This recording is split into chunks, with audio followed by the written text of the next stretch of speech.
snoring.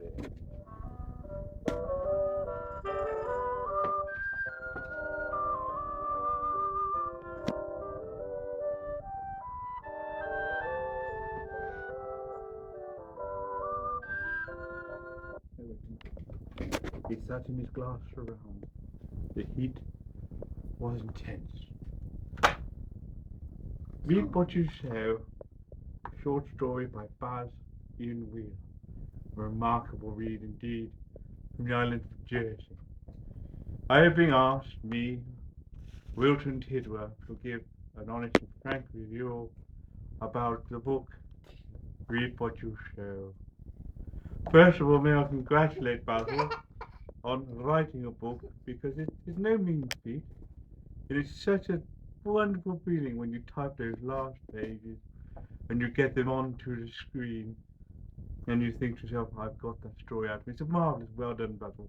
I know exactly how you feel. My critique. I want to say very well done, because it's a very, very good book.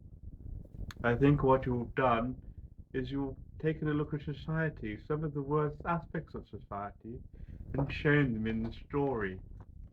Read What You Sow. And I think the dress, as I mentioned to you before, seems to be a metaphor for greed. The greed is already in the characters. The dress is just merely swept along in the rampage, which is their lives, which you've described in the Reap What You Sow. I do think, however, it falls down slightly when this, which I find nice and implicit, that is it dress or is it the characters or merely coincidence, sometimes it's described too explicitly. For example, you say if the dress had been thrown away or buried at that time, the curse would have ended.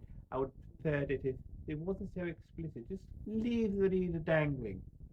And it says somewhere else in the book as well that the curse was going to do this and that. I think reference to the curse could be just less explicit, because in your book, Read What You Sow, the reader is drawn into this mystery of, is it the dress, is it a curse?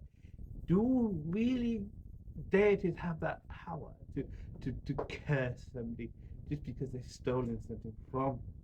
But overall, I will give you a jolly good 9.5. There is one other thing. I'm just looking at my notes. Jerry and Susie was mentioned being destitute and left by his band, and then we find he's paying for expensive medical clinical treatment for Susie later on. Maybe a mistake, I don't know. But just back to my mark, 9.5. Absolutely marvelous, Buzz. I can't wait for the next one. I really, really can't. And I tell you one thing, I'm not going to go and steal any kind of fabric from Morocco or anywhere else. I can tell you, Read What You Sow.